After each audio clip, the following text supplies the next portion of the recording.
Tristram and Iseult by Matthew Arnold. Part 1. Tristram. Is she not come? The messenger was sure. Prop me upon the pillows once again. Raise me, my page. This cannot long endure. Christ, what a night! How the sleet whips the pane! What lights will those out to the northward be? The lanterns of the fishing boats at sea. Soft! Who is that stands by the dying fire? Iseult.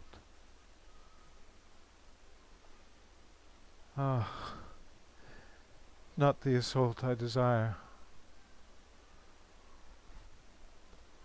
What night is this, so weak and pale, though the locks are yet brown on his noble head, propped on pillows on his bed, gazing seaward for the light of some ship that fights the gale on this wild December night? Over the sick man's feet is spread a dark green forest dress. A gold harp leans against the bed, ruddy in the fire's light. I know him by his harp of gold, famous in Arthur's court of old. I know him by his forest dress, the peerless hunter, harper, knight, Tristram of Lyonesse. What lady is this, whose silk attire gleams so rich in the light of the fire? The ringlets on her shoulders lying, in their flitting lustre vying with the clasp of burnished gold which her heavy robe doth hold. Her looks are mild, her fingers slight as the driven snow are white, but her cheeks are sunk and pale. Is it that the bleak sea gale beating from the Atlantic Sea on this coast of Brittany nips too keenly the sweet flower? Is it that a deep fatigue hath come on her, a chilly fear passing all her youthful hour, spinning with her maidens here, listlessly through the window bars, gazing seawards, many a league from her lonely shore-built tower, while the knights are at the wars? Or, perhaps, has her young heart felt already some deeper smart of those that in secret the heartstrings rive, leaving her sunk and pale, though fair? Who is this snowdrop by the sea? I know her by her mildness rare, her snow-white hands, her golden hair. I know her by her rich silk dress and her fragile loveliness. The sweetest Christian soul alive, Iseult of Brittany. Iseult of Brittany! But where is that other Iseult fair, that proud first Iseult, Cornwall's queen, she whom Tristram's ship of yore from Ireland to Cornwall bore, to Tintagel, to the side of King Mark, to be his bride?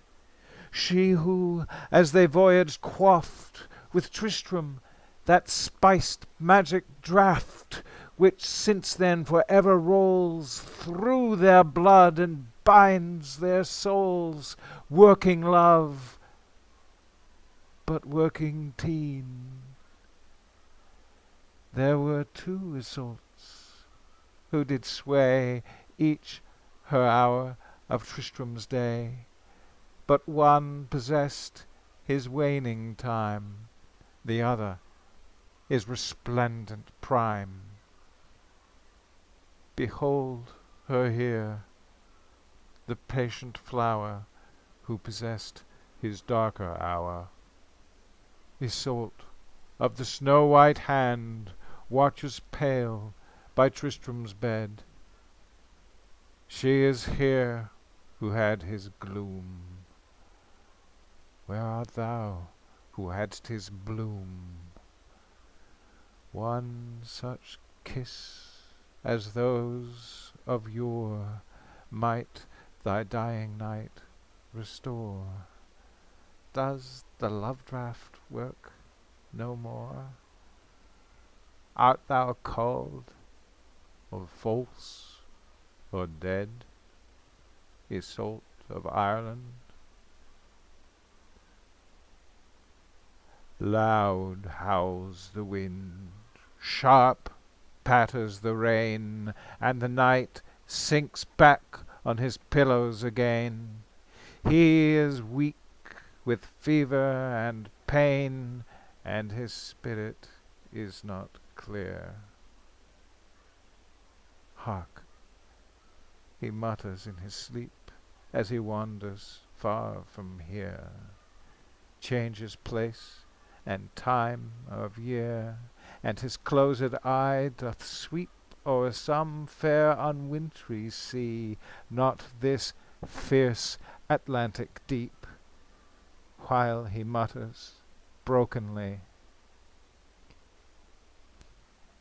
The calm sea shines, loose hang the vessel's sails, before us are the sweet green fields of Wales, and overhead the cloudless sky of May.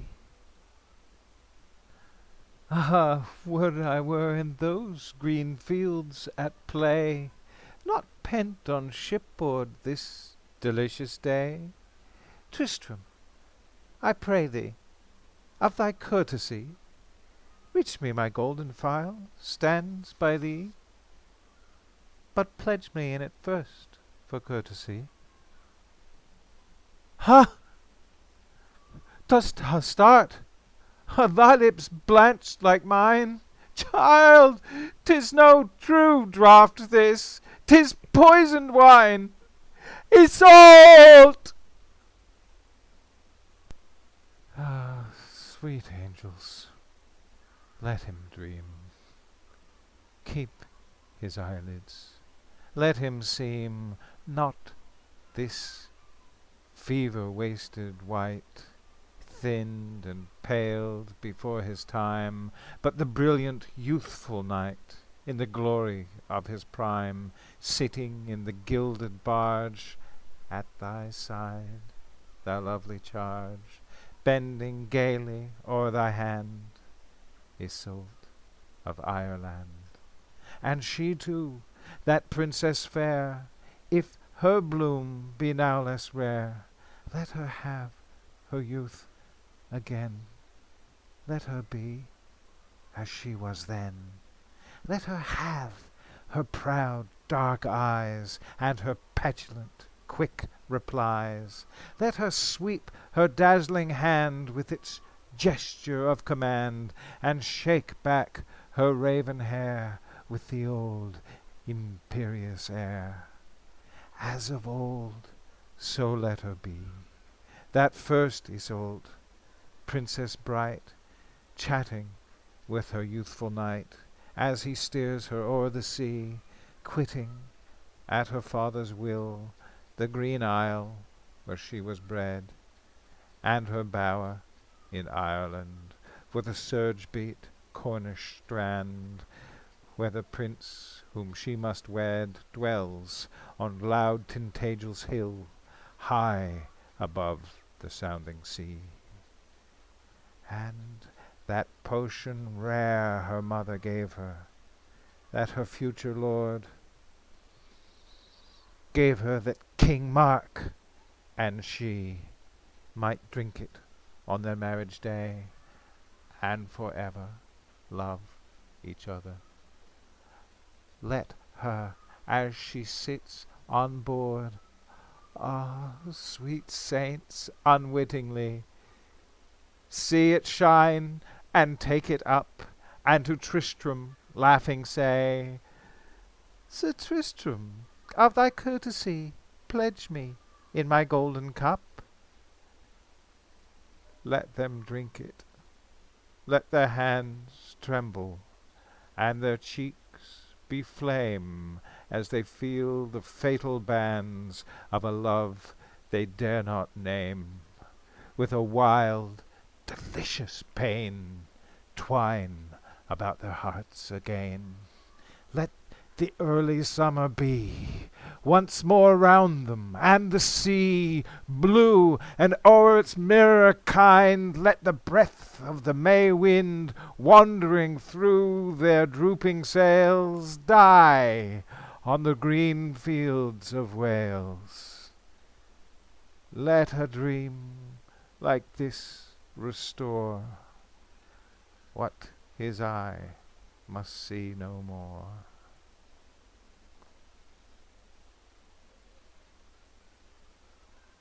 Chill blows the wind, the pleasance walks are drear. Madcap, what jest was this to meet me here? Were feet like those made for so wild a way? The southern winter parlour by my fay had been the likeliest trysting place today. Tristram, nay, nay, thou must not take my hand. Tristram, sweet love, we are betrayed, outplanned. Fly, save thyself, save me. I dare not stay. One last kiss first, 'tis vain. To horse, away! Ah, sweet saints, his dream doth move faster surely than it should from the fever in his blood. All the springtime of his love is already gone and past, and instead thereof is seen its winter, which endureth still. Tintagel, on its surge-beat hill, the pleasance walks, the weeping queen, the flying leaves, the straining blast, and that long, wild kiss, their last. And this rough December night, and his burning fever pain, mingle with his hurrying dream, till they rule it, till he seem the pressed fugitive again, the love-desperate banished knight, with a fire in his brain, flying o'er the stormy main. Whither does he wander now? Haply in his dreams the wind wafts him here, and lets him find the lovely orphan child again, in her castle by the coast, the youngest, fairest chatelaine whom this realm of France can boast, our snowdrop by the Atlantic Sea, Iseult of Brittany. And, for through the haggard air, the stained arms, the matted hair of that stranger knight, ill-starred, there gleamed something which recalled the Tristram who in better days was Launcelot's guest at Joyous Gard, welcomed here, and here installed, tended of his fever here. Haply he seems again to move his young guardian's heart with love, in his exiled loneliness, in his stately deep distress, without a word, without a tear. Ah, 'Tis well he should retrace his tranquil life in this lone place. His gentle bearing at the side of his timid, youthful bride, his long rambles by the shore on winter evenings, when the roar of the near waves came, sadly grand, through the dark, up the drowned sand, or his endless reveries in the woods, where the gleams play on the grass under the trees, passing the long summer's day, idle as a mossy stone in the forest depths, alone, the chase neglected, and his hound couched beside him on the ground. Ah, what troubles on his brow! Hither let him wander now, hither, to the quiet hours passed among these heaths of ours by the grey Atlantic sea, hours, if not of ecstasy, from violent anguish surely free. All red with blood the whirling river flows, the wide plain rings, the dazed air throbs with blows. Upon us are the chivalry of Rome. Their spears are down, their steeds are bathed in foam. Up, Tristram, up! Men cry. Thou moonstruck knight, what foul fiend rides thee? On! Into the fight! Above the din, her voice is in my ears. I see her form glide through the crossing spears. Iseult!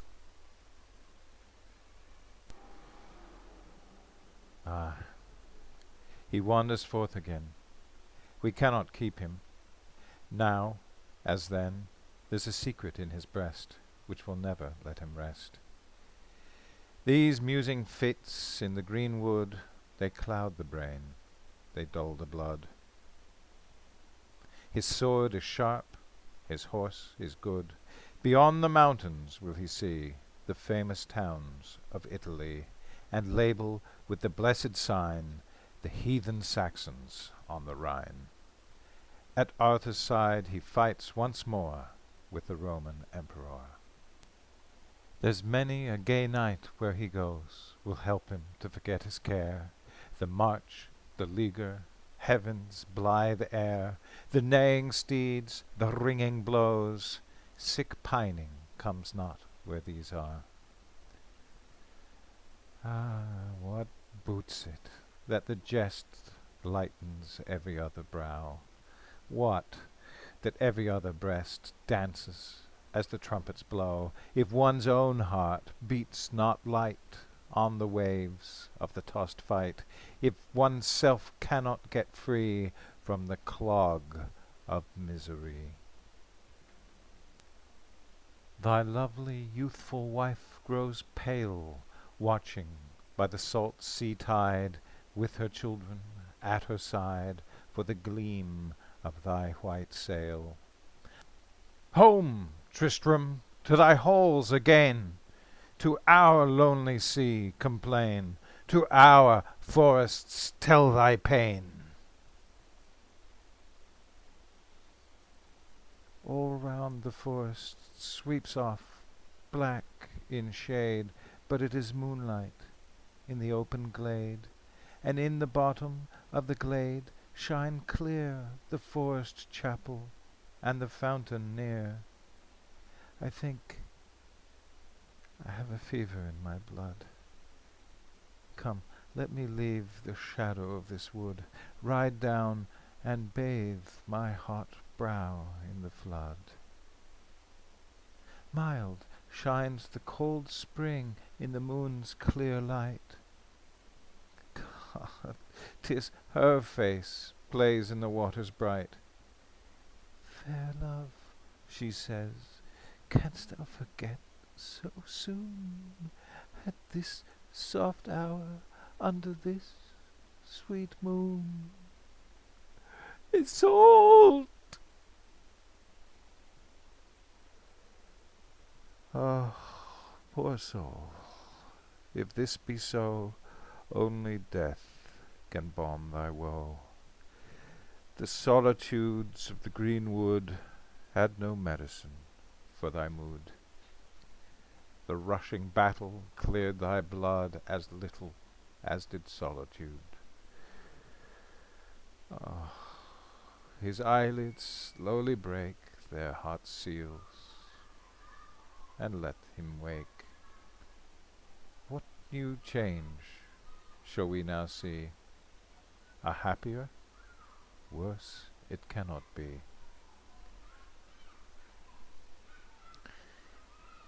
Is my page here?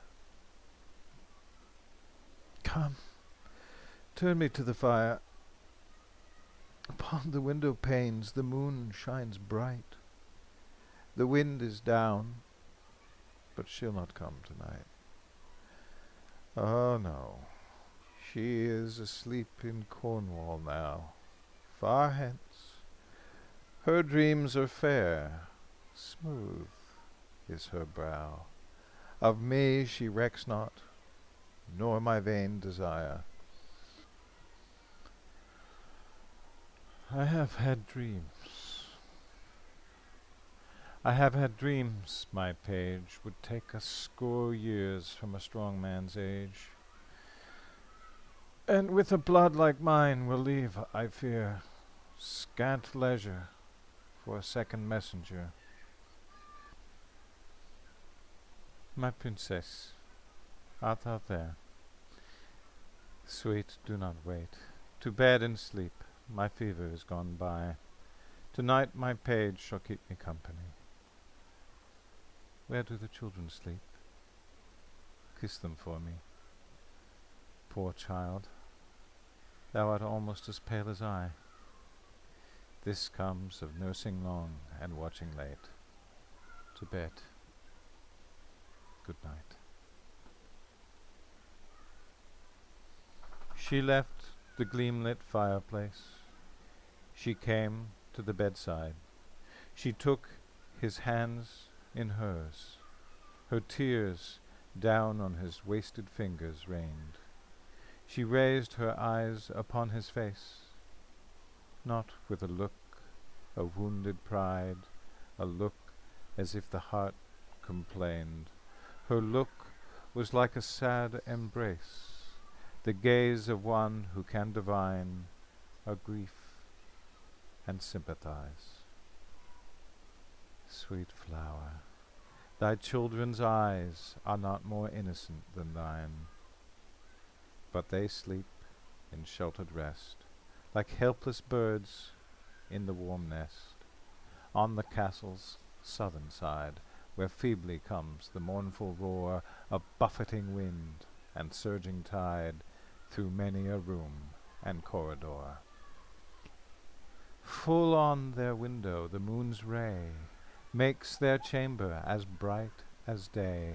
It shines upon the blank white walls, and on the snowy pillow folds, and on two angel heads doth play, turned to each other, the eyes closed, the lashes on the cheeks reposed. Round each sweet brow the cap close set hardly lets peep the golden hair. Through the soft opened lips the air scarcely moves the coverlet. One little wandering arm is thrown at random on the counterpane, and often the fingers close in haste, as if their baby owner chased the butterflies again. This stir they have, and this alone, but else they are so still. Ah, tired madcaps, you lie still, but were you at the window now, to look forth on the fairy sight of your illumined haunts by night, to see the park glades where you play far lovelier than they are by day, to see the sparkle on the eaves, and upon every giant bough of those old oaks whose wet red leaves are jewelled with bright drops of rain, how would your voices run again! And far beyond the sparkling trees of the castle park one sees the bare heaths spreading clear as day, moor behind moor, far, far away into the heart of Brittany. And here and there, locked by the land, long inlets of smooth glittering sea, and many a stretch of watery sand, all shining in the white moonbeams. But you see fairer in your dreams. What voices are these on the clear night air? What lights in the court? What steps on the stair?